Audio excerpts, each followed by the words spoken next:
Hey everybody, welcome to Peak Shade. It's Mary Payne here, and I'm very excited about my very special guest. I have Olivia Plath. Everybody knows Olivia from Welcome to Plathville. As you guys know, I have covered this show, episode 1, season 1. We've covered it on our regular feed, and I believe we've also been covering it over on Pink Shade Prime the last couple of seasons. So if you want to hear the episodes, the recaps that we've done, that's where it is.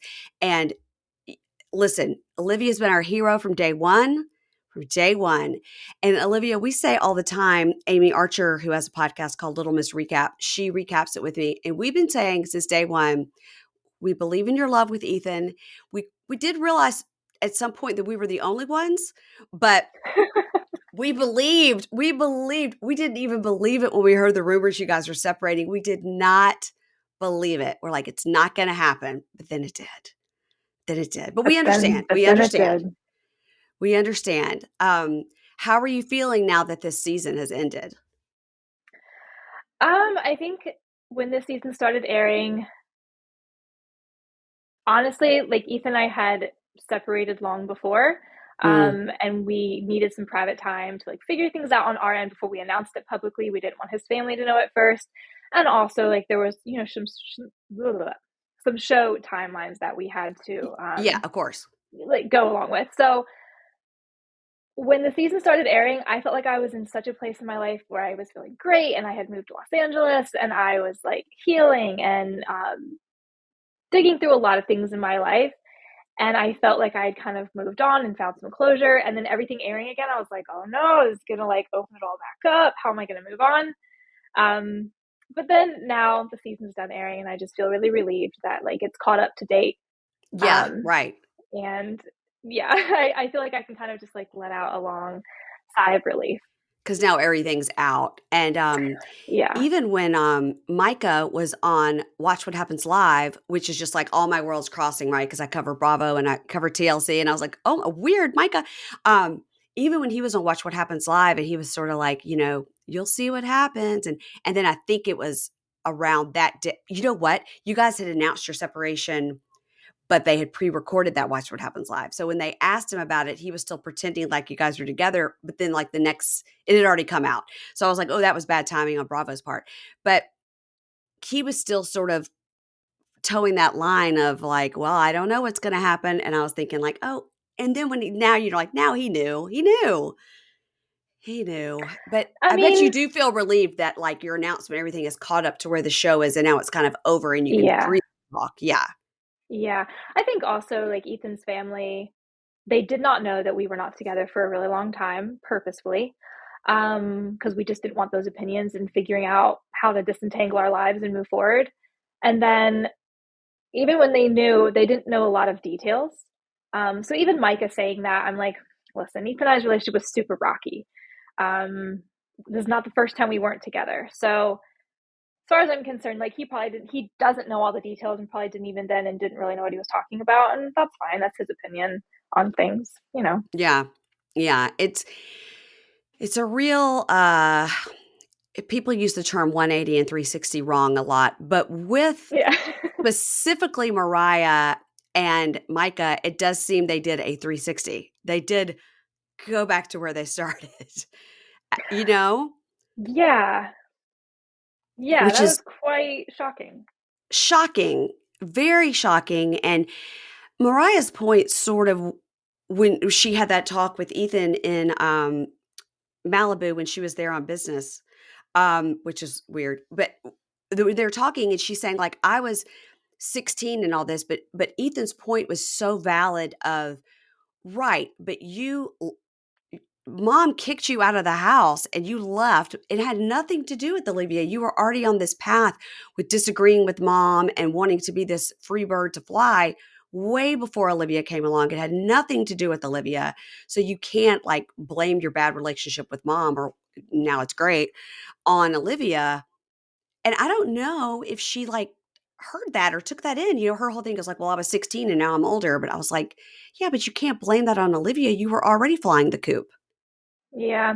Honestly, it's going to be super interesting looking forward. Because I think that in the last year, they all kind of decided that like they were great before I came along. And then chaos and havoc, and obviously it has to be all my fault. And It just I can't think be it'll be that really way. interesting. It'll be really interesting moving forward to see like who gets blamed for the dysfunction, because it ain't gonna be me anymore. Yeah, that's right. So if Or there's maybe it any will be from afar. it'll be like, yeah, she did because she came into our lives, like, I'm like, it's very, very interesting, right? Like, I feel like at least with, Micah having lived in LA and seen some things, and become friends with people that are uh, grew up differently from him, different sexual persuasions and all this, and different ethnicities and stuff that perhaps Micah at least has a little bit of more of a worldview.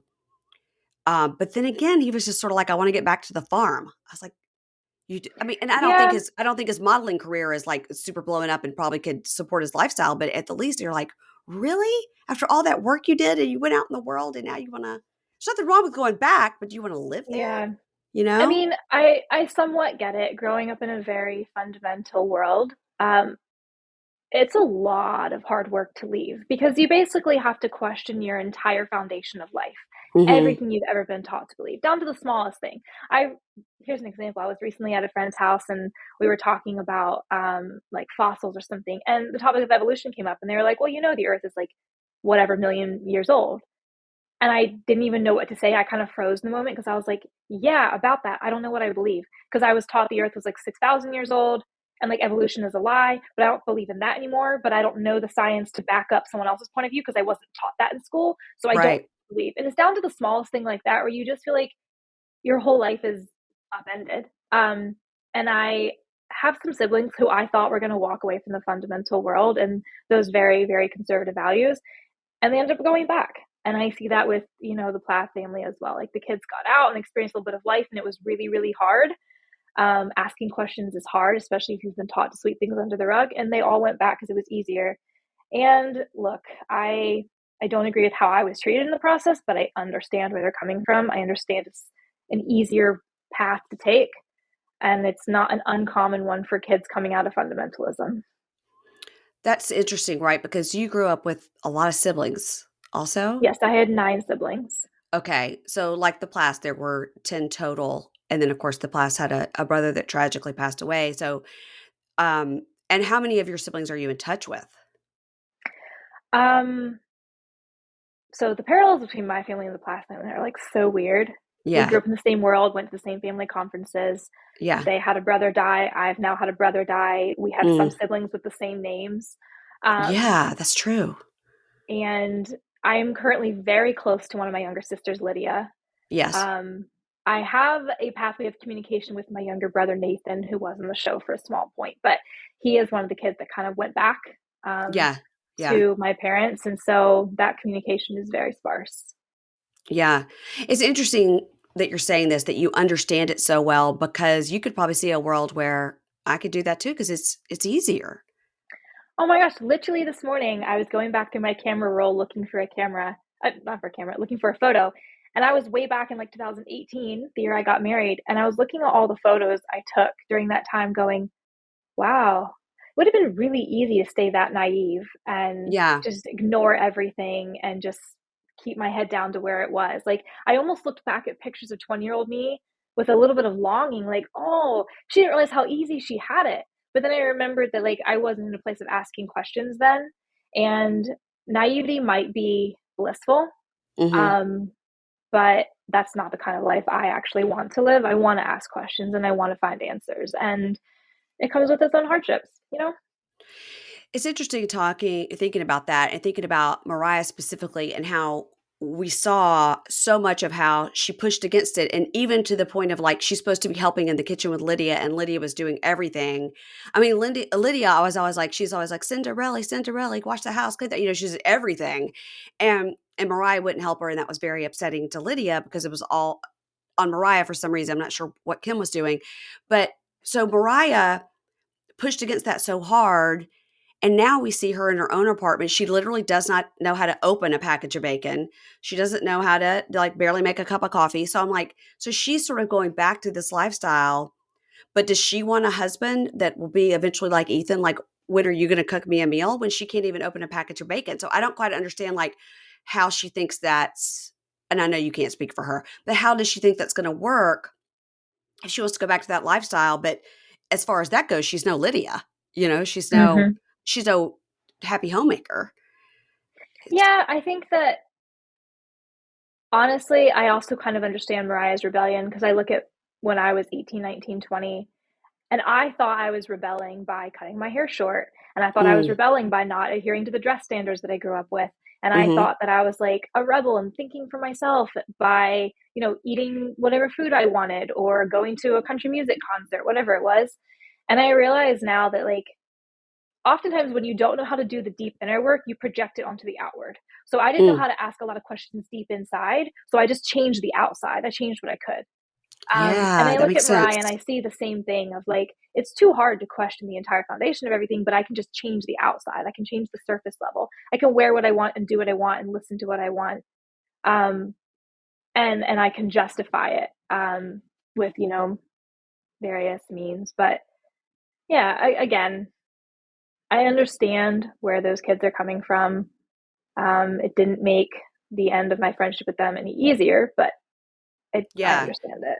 Yeah, that's really interesting. You can change the outside super easy, but it's not so Mhm. easy to change the inside. Well, back to that conversation that we saw Ethan and Mariah have, and we know just from watching Ethan all this time, it's super hard for him to have any kind of deep conversation or really sort of vocalize what he's standing up for. And he was talking to Mariah, and he did stand up for you, and he, was reminding her, you had these problems with Kim, which is so weird. Every time they call their mom Kim or my parent, it's have you I mean, he's like, "So, what's Kim's apartment doing?" Like, "You mean your mom?" Or he'll be speaking to Micah, and he'll go, "Well, when I was talking to my dad," I was like, "It's also Micah's dad." Like, not I just think there's a lot of emotional detachment in that family. So in that sense, that language makes sense. okay, 'cause I'm not the only one that's noticed this. People are like, "Why No. do they do that?" They when they're speaking to each other, they'll say, "My mother this," and I'm like, "It's also their mother." So why not just say Mhm. mom?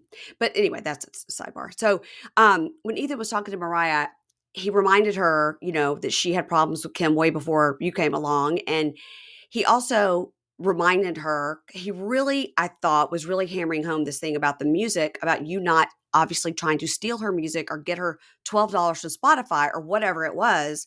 And he says, "So what were you doing in the kitchen?" And she's like, "I don't remember that at all." And then she says later in her, like, talking head, she goes, "That just didn't happen." And I'm like, "Did she?" Because she said, "If it did happen, I would have the password somewhere." I was like, "Well, maybe you just didn't write it down, you know?" Mhm. But I was, in those moments, so proud of Ethan for being like, "We may not be together and we may getting divorced and all that, but I'm still gonna stand up for these are things that happened, and I'm not gonna let you call Olivia a thief. Mhm. Blame her for when you split from the family because it had nothing to do with Olivia." So in those cases with Ethan, and we really took a turn on Ethan, which was terrible. But in those cases, we were like, he's doing the right thing here by his, wife, former wife, soon to be ex-wife, whatever. I mean, did you feel Yeah. you watched it because you were watching it with us, along with the rest of us?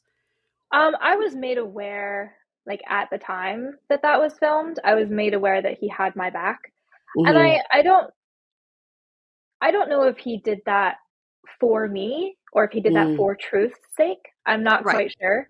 I know Ethan as a person is like he's no BS a lot of times. Also no emotions, no drama, nothing like that. So for Yeah. him it's really easy to look at a situation and completely tune out any emotions of the situation and just say, "Nope, here are the hard cold facts." And Okay. I know that like he would have had anyone's back, so to speak, in the situation with Mariah if she was telling a lie about anyone, because that's Ethan. He stands up for what he believes is the truth. And he is usually right when it comes to situations like that. So yeah, I'm not really sure why he had my back, but I am glad that he did with his family, especially. I mean, I know that like kind of went in one ear and out the other with them, and Yeah. there was no like reconciliation or apologies or anything like that. But yeah, I'm at least glad that he stood up for the truth. Yeah, because I mean, he's not gonna let people say that you were out there trying to steal. Listen. if she was like Beyonce and you were some sort of financial genius, like we'd be talking about a different thing. But this was just a password for people that had downloaded her song. But she did Well, it's also apologize. why Yeah, oh, go sorry, ahead. go ahead. No, you go. No, I was just gonna say, it's also why I didn't talk a lot about the music scandal, whatever, on the show, because Yeah. to me it was so laughable that Hmm. I was like, I'm sorry, what? Like, what?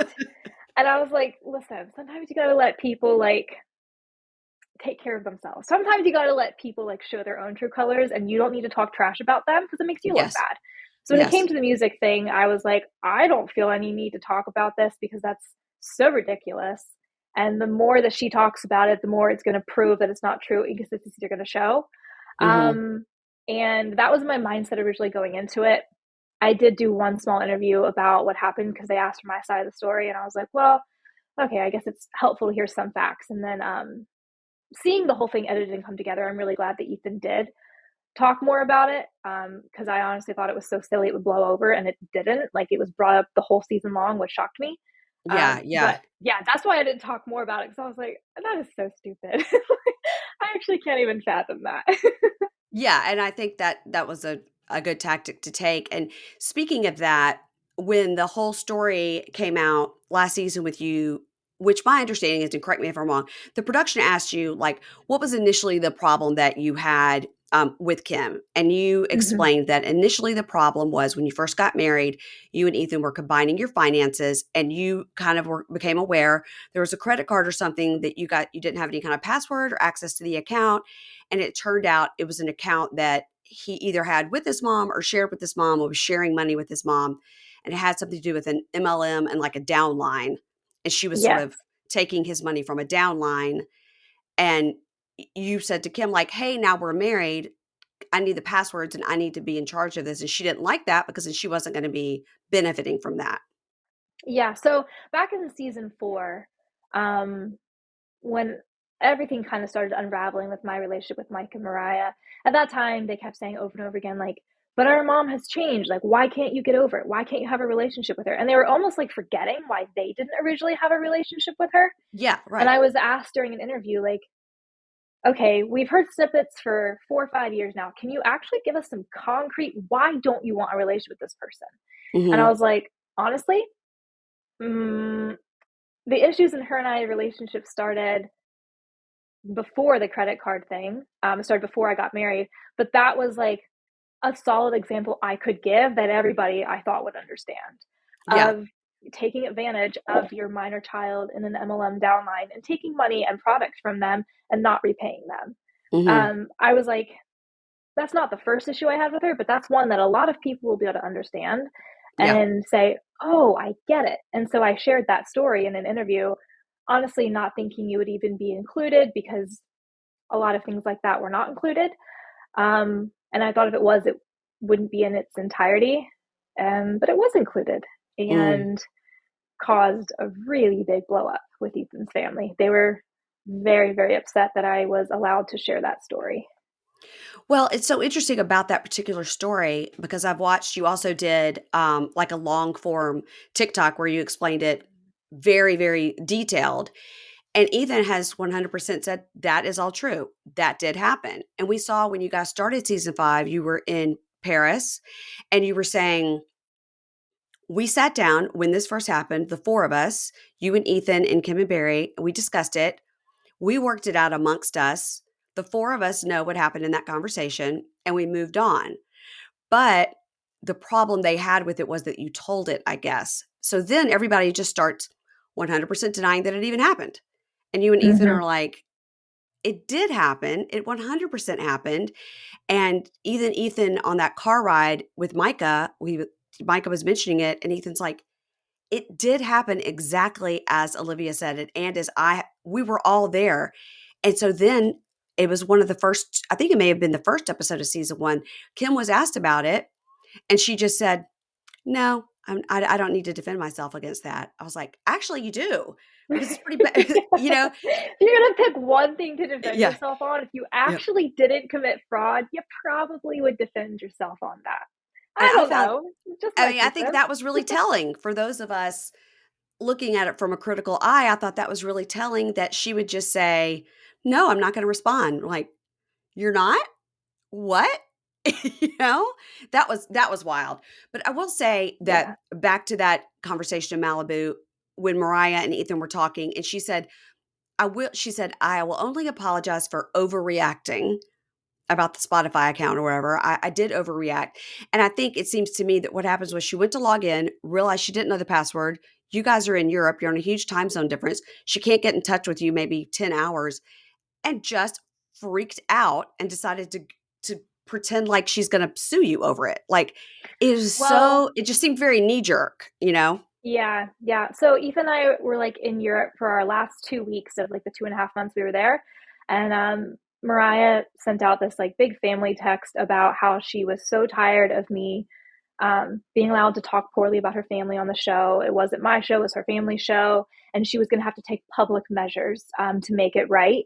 And the next couple hours later, the next day, she posted that statement on Instagram, and Micah and Lydia and Isaac all did as well, saying that I lied about their mom. The credit card story wasn't true.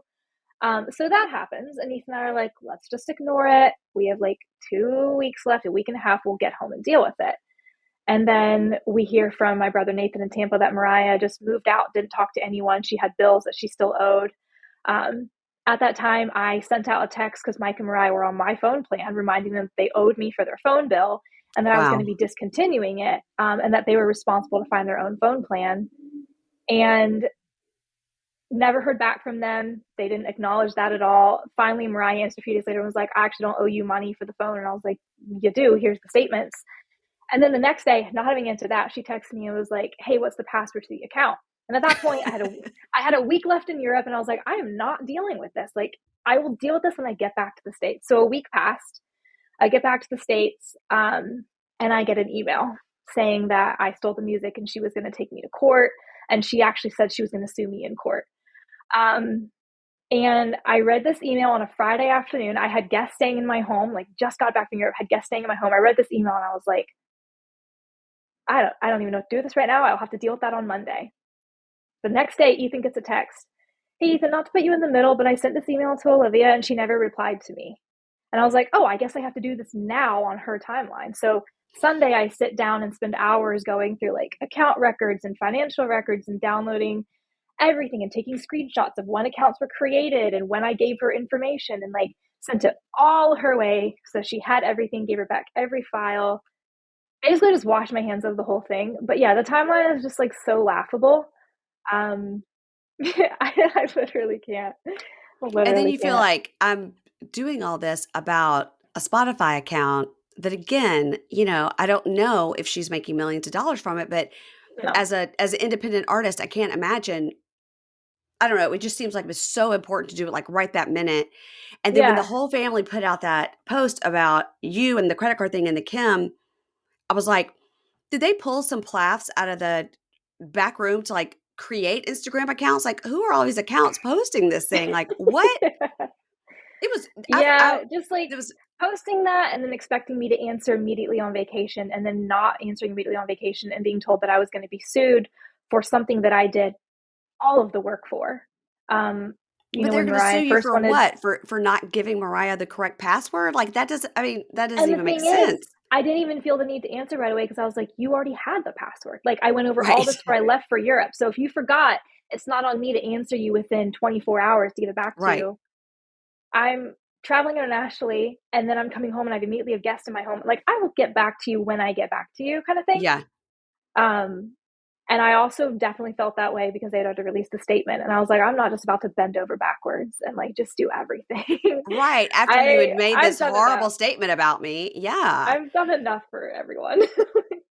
Yeah, it is wild that like, with Ethan with backing you up and then Mariah leaving and Micah leaving and then coming back and all this, it just seems like Kim Plath might be like the best cult leader ever. Like I don't it's fascinating to watch, especially where Kim is these days and everything that she talked about for so many years and we saw it from season 1 up until mid season 4, you know, no technology, no alcohol, only vegan food. Like you never can't have ice cream. And if you let my kids have ice cream, then you're banned from our house. And you've got the problem because you let the kids have ice cream and you had a beer in front of the children and you're a 21-year-old adult. And all these judgment things that she had against you and for a good amount of time for Mariah and Micah too. Not Micah. They seemed to whatever he did was fine,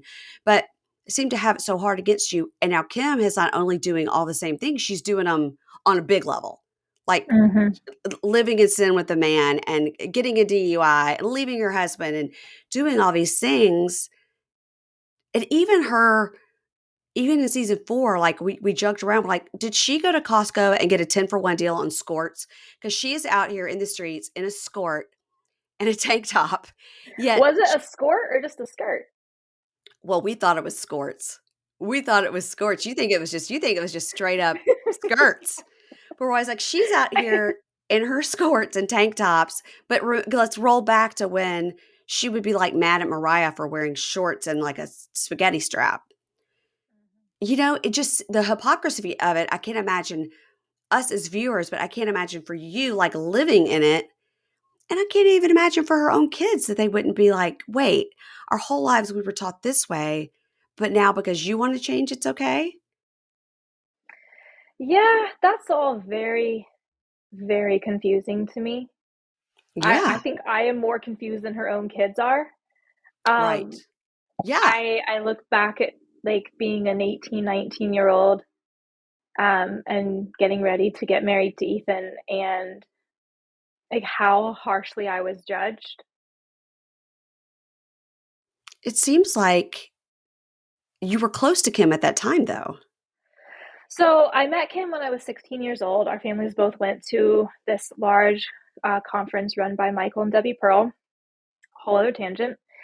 Is that the And same at as the Bill Goddard, the Duggars? Is that the same organization? it's in the same world. It's not the exact same organization, but it's within the same world of fundamental Christianity. Okay. Okay.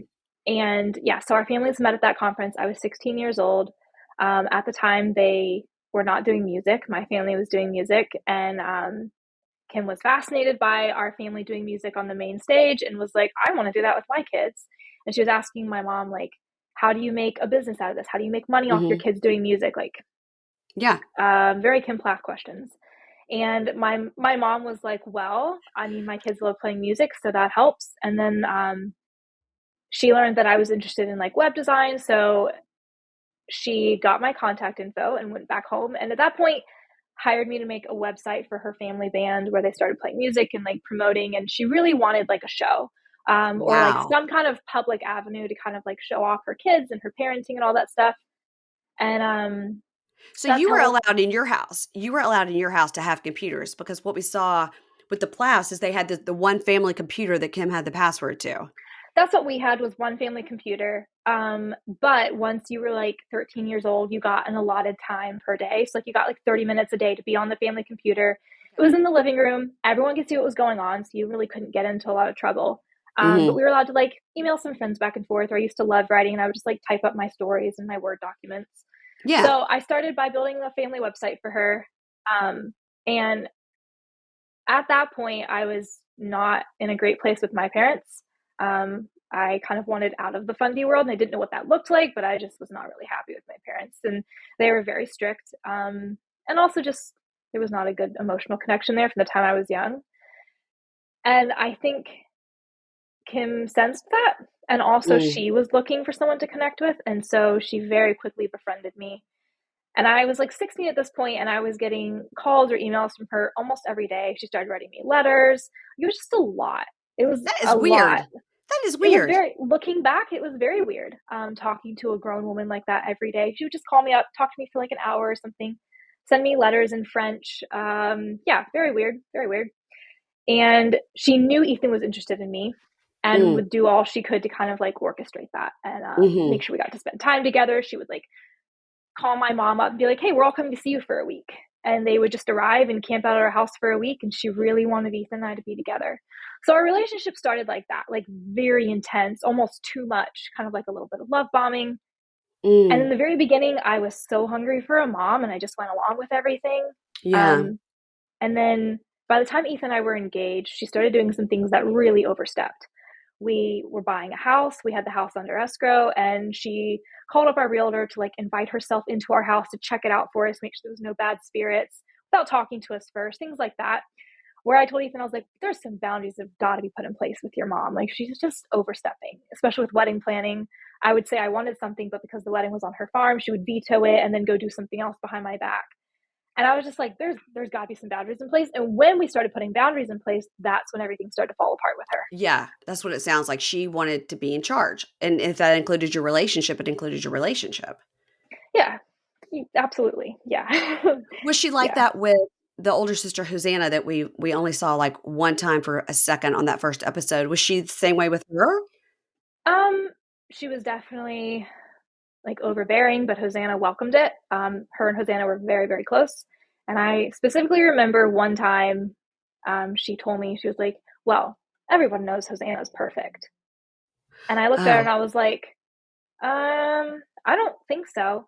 And she was like, well, more perfect than me and you are ever going to be. And I was like, okay. Well, that's really weird. Well, I mean, one of the things that sticks out for a lot of people that watched it from the beginning is when she says that Hosanna's super talented. I don't know if she was singer or if it was violin. I can't remember. I think that we saw her Mm-hmm. sing some. Yeah, she plays the violin. And she says she's super talented and she got scholarship offers for college, but we decided she didn't need the head learning. And people are like, Yeah, I think she what? had gotten a scholarship for like some smaller Christian college. Yeah. And like the head guy there really, I don't know, interesting vibes. An older like Christian gentleman really liked her and wanted to give her like let her come to that little Christian college for free. But Uh-huh. yeah, Barry and Kim did not believe in college for their kids, especially the girls. Very much like my parents. My brothers went to college, but none of us girls did. But Barry and Kim both went to college. So why wouldn't they want the Yeah, same for their kids? ironically, both of my parents went to college. Ironic that you like wouldn't want to open the same doors for your kids.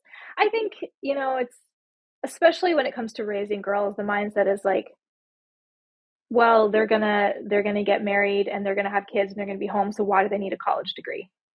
Right. Also, the um, preacher, teacher, whatever, Michael Pearl, the conference that Ethan and his family has met at, he specifically would teach these seminar sermons on how it's better for girls to get married young because they haven't made up their own mind about things yet and they're more moldable. It's easier for them to submit when they're younger. Mm, And college teaches women to like basically buck God's design and think for themselves too much. And then they're too ornery when they get married later on, and they have a lot of trouble submitting. So don't let your girls go to college and have them married young, and they'll make much better wives. And those are right. teachings both of our parents subscribe to. And it seems like at the end of the last episode of season 5 that Ethan was saying to you, like, don't you think maybe you could go back to that? Maybe just a little, just a little. And you're More like, than a little. and you're like, no. And it was very interesting where you said, cooking a meal doesn't equate love. And he says it's one of the ways to a man's heart is through his stomach. Okay. That's true. And he does say sometimes men and women are just maybe like women are more nurturing and men are more work outside the home. And those are sort of traditional roles. And there's nothing wrong with that. That's also true.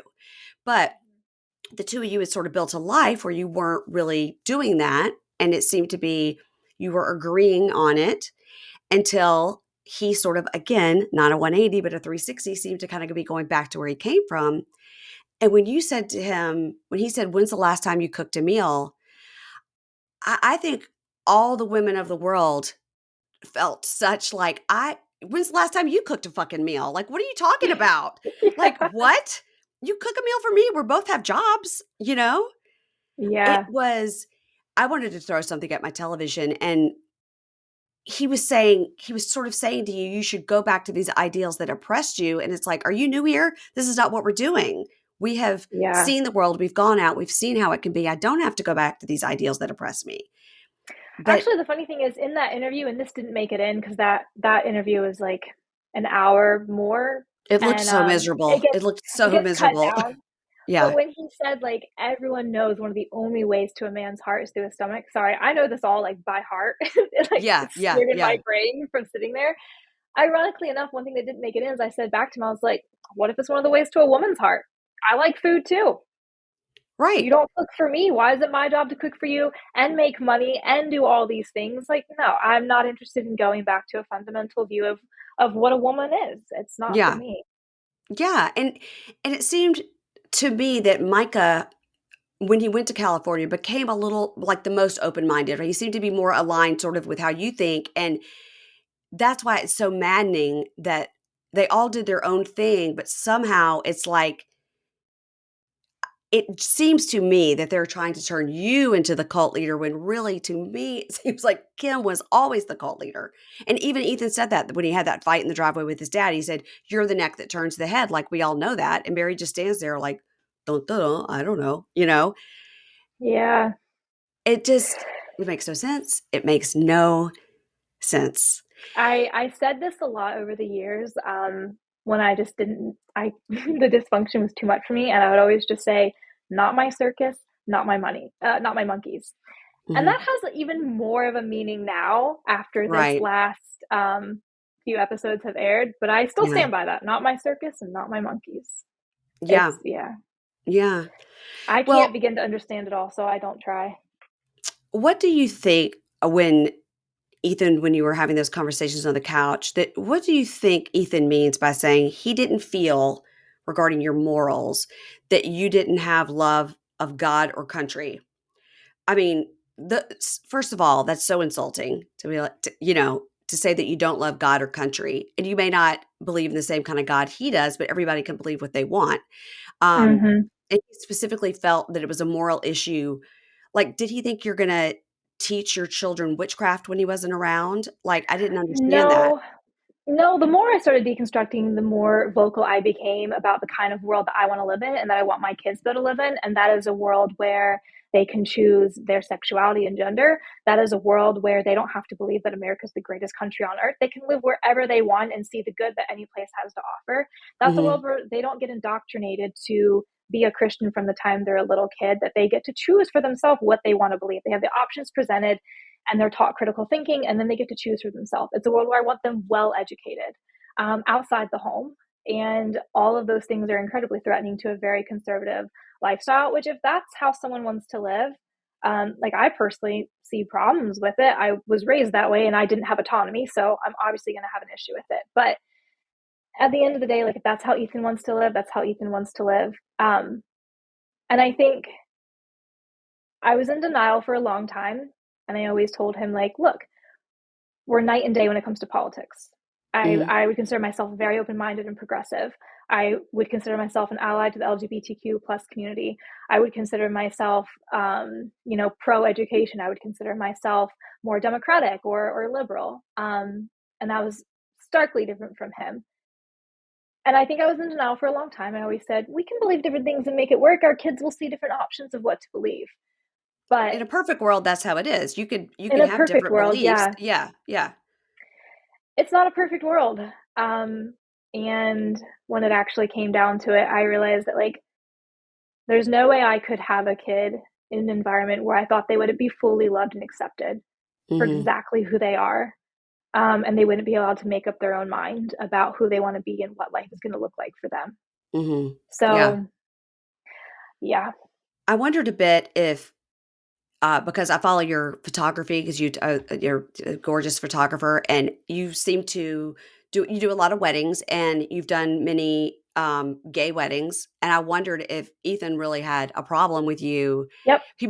Whether or not he has problem with gay people, he may not want to take that extra step of like, but gay people should get married, and then also maybe you shouldn't promote it by taking their photos. I was kind of thinking that was the Yes, that was a very big point of contention. yeah, but Also, I think, like, yeah. where things are in the world right now, a lot of things are much more polarizing than they maybe used to be. So in the last year, what we had, like, Roe v. Wade overturned. We've Mhm, had racism really surface and people start to look deeper. We've had a lot of global issues where people are actually starting to question things. And so I think that in a time when our relationship was already, we were growing apart, having all these things come up and having these conversations all the time really highlighted how differently we approach things. Mhm. Where I believe that, like, abortion is healthcare, and I believe that, like, LGBTQ plus people should have the exact same rights as everyone else. And Yes. it just, yeah, it got to a point it was way too polarizing. And I think I was in denial, calling it quits for a long time. But on this side of things, I can see that it was absolutely the best thing. When your sister came on the show and her name is, Lydia Grace, like my name is Mary Payne, so I'm like, "Oh, I love a double name." When she came on the show, it seemed like people were like, "Oh, like she's gonna like be a voice of reason," and then you were a little bit pushing back with her regarding your marriage because she would say like, "Do you really want to live like this?" And this is only what we're seeing on the show. I understand your Mm-hmm. relationship with your sister is private, but on the show, it seemed like she really, when you kind of reconnected with her, that she really sort of opened your eyes more so just because she's seeing it as someone who's known you your whole life as an outsider coming in. And was that the case when you kind of became closer again with your sister? Oops. I think in the beginning, when I reconnected with my sister, I was so aware of how Ethan talked to his siblings about me and how that affected my marriage at the Hmm. time. And I wanted to be so careful to not to do the same thing with my sister. I didn't want to bring her in the middle. I didn't want to tell her everything. I didn't want to loop her in. And if she pushed too far, then I'd be like, "Hey, I don't really want to talk about this. Like that's my marriage kind of thing." Yes. One thing that opened my eyes though was when they visited for Christmas, and as this played out on the show, the whole donut incident, where I wanted to get out of the car and Ethan didn't let me, and he was still doing donuts when I asked him to stop. That scared me to death. I I hate that. I'm a big baby. I don't do roller coasters or anything, and that kind of thing scares me to death. And I know this is boys because I grew up in the deep South in Mississippi, so that's just a thing the guys do, and they think it's fun to go mudding. Not for me. It scares well, me so yeah, bad. you should probably take into account if your passengers want to be in the car doing that or not. Right. And especially with Ethan, like I have been in several bad car accidents before. One was when I was really young. My mom was driving. Another one was with Ethan, and he flipped the car that he and I were in. And it was a terrible accident. The cops would, if we hadn't had our seatbelts on, we would have died. Like, so I've already been in a very bad accident where he was driving, and to not listen to me. Yeah. The thing is, like, my sister never looked at me and was like, "Are you okay being treated that way?" What opened my eyes was that I was mortified to have that happen in front of her, Yeah. and for her to see the kind of treatment I accepted for myself. That was the biggest eye opener, was going, I'm embarrassed that someone else is watching me accept this kind of treatment. Because Mhm. it was like my eye opening of like, oh, I must think that I'm like not worth more if I put up with this. And Mhm. that's embarrassing for my younger sister to see. Um, Honestly, that Yeah. was like one of the biggest eye openers.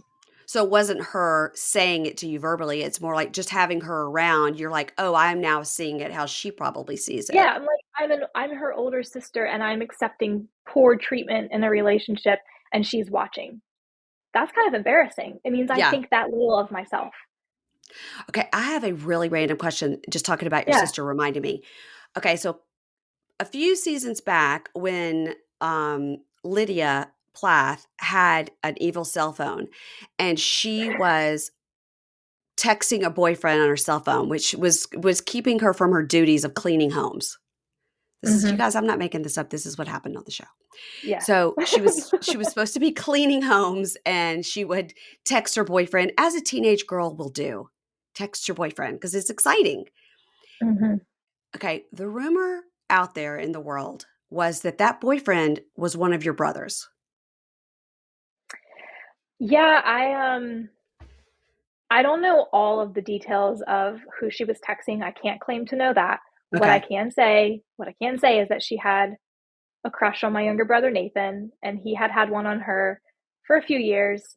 And on the show, when she talks about like praying and giving up her crush on a boy, that was about my brother. I do know that. Wow. And then we saw Nathan on the show. Mhm. Wow. Okay. Wow. Okay.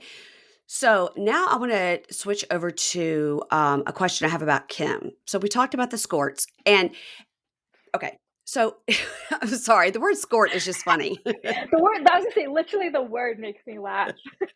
So all of a sudden we go from seeing in maybe one of the first seasons where you took the little kids, which we called the children of the corn, because they all these kids of blonde hair, and when you would come to the house, it would be like the Minions on the Minions movie when they like there's that meme where they like look up at the screen and they all at the same time go, "Oh." Oh, yeah. That's what they would do when you guys would come to the house, like, "Oh," because it's like they never went anywhere, they never saw anybody else, so when outside people would come in, they would all just barefoot, all the little blonde heads run to the door. So, okay, so you guys, gave them ice cream and sweet tea. I don't know, it's something very sinful. But now on the show, we've got full on um Amber goes over to Kim's single girl apartment in the city and goes over and she's like, let me make you some coffee. And now everybody's drinking coffee. Everybody's drinking kombucha. And Kim's out here drinking margaritas. Like, it's got Ironically to enough, be. way back in like the first season, it was not even Ethan and I that bought the ice cream and took it over to the farm. That was Micah. Because He I was seems to like, get a pass for everything. he does get a pass. But I was like, I'm not doing that. Like if Kim has agreed to let the kids come to my home and they're hungry in my home and they find food in the fridge and it has sugar in it, I'm not about to like throw out all the food in my house that has sugar in it. Yeah. But if I'm going to her house, I'm not going to bring that into her house unless it's something I'm personally like eating or drinking when I'm, arriving or something. Yeah. So Yeah. I didn't even buy them ice cream in season one. That's like a common misconception when people are like, remember when Olivia broke her boundary and took them sugar? I'm like, that was not me. That was literally Micah. I was not even a part of that. Yeah. Yeah. Yeah. I mean, and then they would just like go out of town and leave the kids. And then, like, even on the show now, it seems like Barry has a full time job and goes to work. Kim's out doing whatever she's doing. And then the three little kids are at home because Isaac's out there living his hot girl summer. Like, he's out Mm-hmm. there with girlfriends and kissing chicks and all that stuff. Mm-hmm. Yeah. Could you believe this last episode when Kim and Isaac stood there and she was talking to him about safe sex and he's 16 years old? I mean, I couldn't I actually I actually could because she never talked to Ethan about it until the night before his wedding. Well, she So assumes that you 16, guys are not having premarital sex because that would be a sin. So she's assuming Isaac is having premarital sex and now it's fine. Would it have been fine for Hosanna? You know? I don't know. She also always got a pass. I don't know. I've given up trying to understand things because there's no consistency Okay. across the board. There's zero consistency in like why the rules were made and who they applied to. Um, Even if they were applied to all the kids, she got a pass. I remember like right, you saw like how Lydia dressed in season one and like how Mariah got kind of judged for her clothing choices. Yeah. And like for years, even when they dressed much more conservatively than they did when the show started, I would some like Kim would still be outside in like a bikini or something, but all the girls had to wear like prairie dresses. So like there's never been consistency in what the rules were or why the rules were there. I think Mhm. a lot of it was I think a lot of the rules that were made, and I actually know this for a fact because Kim would say this and the kids have told me this. Um, some of the rules that were made were literally because Kim didn't have self control in that area and couldn't see things happening in front of her. So, for example, like a lot of the no sugar, it's because Mhm. she wouldn't have self control around that kind of food. So she had to ban it from everyone. Or Mhm. if she went on like a diet, everyone had to go on this green diet or whatever because she'd be like, I Mhm. can't see you guys eat that food in front of me. So I think a lot of the rules that she made, such as no alcohol, is because she lacked self control. And Mhm. she needed everyone to abide by that for her, to abide by it. Mhm. Mhm. So again, there's not consistency. I don't understand it. And I just go, okay, she's always kind of made her own rules. And I don't need to be a part of that. Well, speaking of the alcohol, do you have any insight or do you have at the very least an opinion on why her DUI was not addressed at all on the show? I don't know the timeline of the filming. I think that perhaps the DUI happened before you started filming, maybe when you guys or when you I don't know. But so speak on that because people are up in arms about that because that's not fair to make all this other stuff and then she gets a pass on something she did. Yeah. You can't film what no one talks about. So if no one brings it up and no one talks about it in an effort to protect her, then it's not going to be covered. Okay, I mean, so the same way that you could ask me a question in this interview and I could decline to answer, and then is it actually yeah. covered? if she was asked any questions about it, all the kids wanted to kind of protect her in that. Um, I think that's why, honestly, the social media post was the big blow up it was, is because that happened over the summer. And I think that, like, with their world turned completely upside down, it was just a mad scramble to kind of protect her. Mhm. Um, and yeah, if none of them talked about it, it can't be filmed. I don't know when that happened, though. Did that happen over the summer, the DUI? Yes, yes, while we were And then in you guys Europe. started filming right after Yes, Europe. yes. So, technically, you could have brought it up because you're on the I show. mean, yeah, but again, like, why sling dirt? I think I looked Mhm. at it as like before filming ever started for last season, I became very aware of all the things that were being said about me. I had things like the kids' car accidents blamed on me. Literally everything was just like, it's Olivia's fault. And at that point, I was like, I'm not talking about like this family and all these problems. Like, Yeah. all that's going to look like is slinging dirt back and forth. I'm going to let them just like talk about whatever they want to talk about. It's probably going to be me. They're probably going to blame everything on me. It's going to reflect on them. And listen, I just want out of this dysfunction so bad. I didn't know that I was like going to walk out of my marriage at that point, but I think Mhm. looking back, it was the first telltale sign that I was just so done with the dysfunction. When you were in Europe with Ethan, did you feel like if we could just stay in this bubble, our marriage will be okay? Or did you feel like this definitely is just a Band-Aid for now? That's a very interesting question because by all accounts, our time in Europe was not rosy. Mm. It was not a bubble. Um, it was actually pretty horrible. We fought nonstop the entire time. While we were in Europe, Ethan told me that our marriage was over. And I, for some reason, looked at him and was like, you don't get to tell me that. Like, please get your ass in therapy. Like, you don't just get to walk out because Yeah. I vote for abortion. Like, Right. we got to deal with these things. And looking back, like, maybe I should have listened to him then. But we did not want his family to know we were in such a rocky place because they were so involved. So coming back from Europe, him going to Cairo and working on his cars for a few months and being around his family all the time and starting to film the show, we decided that like we just need a really united front. Because at that time, his family was saying a whole lot of stuff about me to literally anyone who would listen, writing letters to people. They didn't want me on the show, all this stuff. So we just decided to have a very united front. And I was also looking at it as like, if I'm not 100% supportive of him just taking off and going and living in Cairo for a few months, my marriage is going to be over.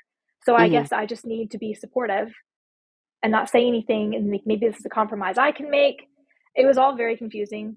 But we were not in a great place. That was 100% a united front to, um, yeah, I guess try a new tactic to like not let his family meddle in our marriage. But it was, I Yeah. think, already kind of over at that point.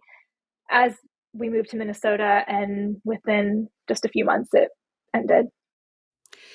Well, I do at least like the fact that he did join with you and said, "We're gonna have a united front while we figured out for ourselves. My family doesn't need to be involved." Obviously, they love to, make a black screen of death post on social media.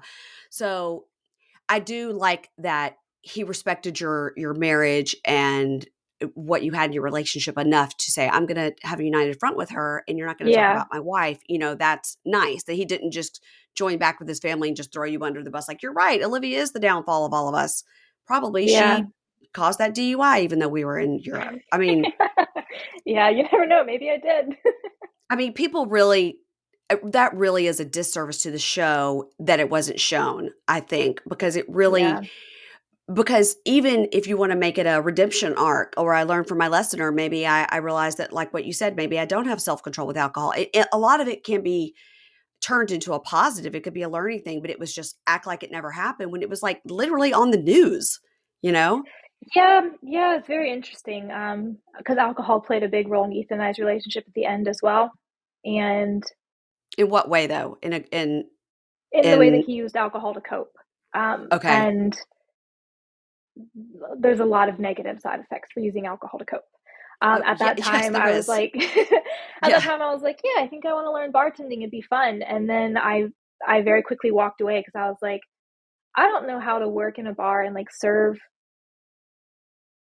all these people, predominantly in a sports bar, men, alcohol wondering if their wife is at home feeling the same way that I feel um, Yeah. in their Yeah. marriage. Like, Mhm. that feels so wrong to me. So I took a big step back. And I wondered the same thing for Ethan. Like, okay, so talk about it. Like, there's so many people who struggle with alcohol. Mhm. If you talk about your struggle with it, like you said, it could be a redemption arc. Yeah. Just not Yeah, mentioning it at absolutely. all doesn't do anything because it still shows up on the news and here and there, and like literally Yeah. shows up in your body. People can tell like when you drink a lot of alcohol. So Yeah. yeah, I'm also the kind of person that's like, it's just better to be honest and say everything Yeah. up front and admit something. And there's a lot more grace if you admit your faults than if you pretend it doesn't exist.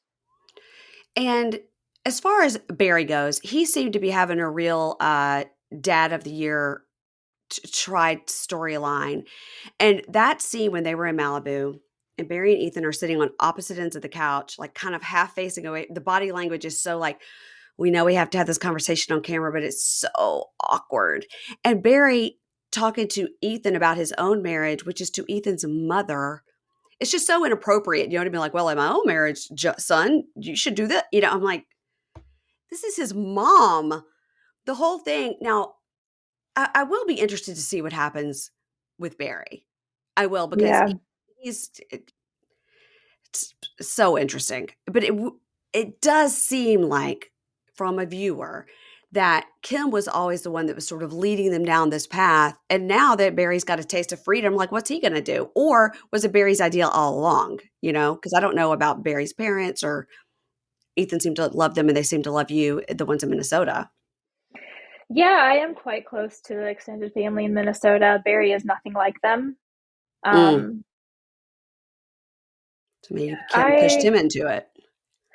I don't I don't know, honestly. I think that they were two people looking for something and they found it in each other and then decided to create a little bubble to raise Yeah. their kids in, to kind of not repeat any of the stuff that they didn't like about their childhoods. And Kim And look, talking about I think her mother was an alcoholic, and now Mhm. Kim finds herself with a DUI, you know? Yeah, I think reactive parenting um, is a recipe for disaster, honestly. And I Mm, think that's also like one reason why I've not wanted to have kids yet is I'm like, there are so many things from my own childhood that I don't think I've processed enough that as a mhm. parent, I would be reactive. And I don't want Yep. to be a reactive parent. I don't want to just do the opposite of whatever my parents did because it's Right, the opposite. I want to be right. intentional. So yeah, I don't know. I know that in my interactions with Barry and Kim, Kim was the one that kind of called all of the shots and everyone just said yes to her. But in this past year with filming the new season and everything falling apart with the family, I know that Barry was a ringleader in saying a lot of really hurtful things about me, both Mhm, publicly and privately. mhm. So I don't really know. I don't really have a desire to have a relationship with either one of them, but I hope that I hope that they do well in life. Well, some final thoughts on the season. I was really glad to see that Isaac seems to be sort of the first, and maybe Amber will be next, to be like, quote unquote, a normal teenager that just like has his truck and has his friends and does his thing and wants to go to college because he wants to achieve his goal of becoming a pilot. And he feels like he can't do that unless he goes to college. And he was just like, yeah, I guess I'll be the first one to go to college. I'm like, well, your parents went to college. And then he was the first one to like go for any higher learning. And I will be interested to see how someone like Isaac, who has this homeschooling, which doesn't seem like did the Plath kids any favors with the homeschooling, how he will acclimate to college and that kind of environment. You know, it's very hard for sheltered kids to go to. I mean, any kid I knew that had no relationship with alcohol, no was ever allowed to have pizza. You know, they go the opposite direction when they get to college. They have some freedom. You know, Mm-hmm. so it'll be interesting. At least Isaac, some of that bubble's been lifted from him. At least he's has a little more freedom and can look at his cell phone and stuff like that. But it will be interested about as Yeah, far as the educational aspect for him. it will be very interesting. I mean, I hope that those kids do well, and I hope they get to pursue what they're really interested in. Yeah. Um, it's definitely interesting. Like, I don't keep in contact with them, the younger kids, and I don't pretend to know everything going on in their life, but I know enough to know that there are almost no especially for Isaac, no restrictions. He's already like kind of gone the other way, Mm. and it'll be very interesting to see him kind of figure that out, find his balance. Yeah, you could tell that Amber, when she was drinking that coffee over at Kim's apartment, that she was giving Kim the stink eye the entire time Kim was talking. She was looking at her like, "Oh, really? Now you've got this boy, really?" I mean, I was Well, I like, mean, they already all Amber's the knew. breakout star. They already all knew. She'd been seeing him for a long time. Yeah, I've it's interesting to a lot of people that do the deep dives are like, "Oh, Ken was on their social media like as a family friend a long time ago." Mhm. Yeah, interesting. What was no, I won't even say that. That's terrible. I won't say it. Okay, so we don't know what Mike is doing. We don't know if he's still promoting his modeling career, LA, Miami. We don't know. I mean, he moved out of LA back to Florida, but that's about all I know. And what about Lydia's boyfriend now? Do you know anything about that I person? I do not know anything, no. How old is Lydia? 20? 20. Let's see. I have a chart. Let's see. Yeah, I think she's 20. Yeah, her birthday is in February, so she'd be 20. Or maybe she's 2004. No, so she's 19. Her birthday's Oh, 2004. So in February she'll be 20. So coming up. okay. That's what Yeah. my chart says. That's what my chart says. Um, and then I said, has Amber reached out to you now that she has a cell phone? Because we love Amber. No. No, No. I know she would not be allowed, and I don't even know if there's a desire there. Do you have some brief thoughts on Lydia's singing? No, I haven't really listened to it. It's not really my style, what I choose to listen to, but, you know, Okay. Okay. And what about Mariah's new hit single that she's put out that's about you? I listened to maybe, like, 30 seconds of it because, like, that's someone's burn book song about you. You kinda gotta know what they're saying. Yeah, right, right. Um, but again, I, um I don't know if I should do this, but I had a little laugh. Yeah. Um, yeah, I there's, like, is it a song by who? Like, is it Mariah Carey or Britney Spears? I don't know. I don't claim to know the pop world. It's like that song, "Why You So Obsessed With Me?" Yeah. Who sings that? I don't know. It may be like Olivia Rodrigo or somebody. I'm not sure. But you know what I'm talking about. There's a song like "Why You So Obsessed With Me?" And, Hmm. that's what came to mind. Very Yeah. interesting. Very interesting. Yeah. Well, okay. So tell everybody what's next for you. Now, you said on an AMA the other day on Instagram that you do believe there is going to be a new season because maybe you're already filming for it? If there's another season, I know I'd be on it. Ethan and I, like, said we were going our separate ways end of last season, but obviously there's, you know, that wasn't the end. There's still stuff to play out of, like, figuring out a divorce and everything. Yes. Um, so and I know that people loved my sister and I hanging out Yeah. together. Yes. So yeah, that's what I'll say. As far as right now, Okay. I'm living in LA, and honestly, I feel like I'm doing so well. It's actually funny because in recent months, I've looked at my life and been like, my life feels kind of boring. Like it's so peaceful now, and the chaos and the Yeah. drama is gone that it actually feels a little bit boring. But that's good. I got way too used to living in chaos and drama all the time. Yeah. I've had so much fun meeting new friends. I've started learning to surf. I read Oh, a whole wow. stack of books this summer, did some personal travel, still working, figuring out what life looks like as a single lady. Okay. I love it. So you have like lots of friends out there and you're still doing your Yeah. photography? Yeah.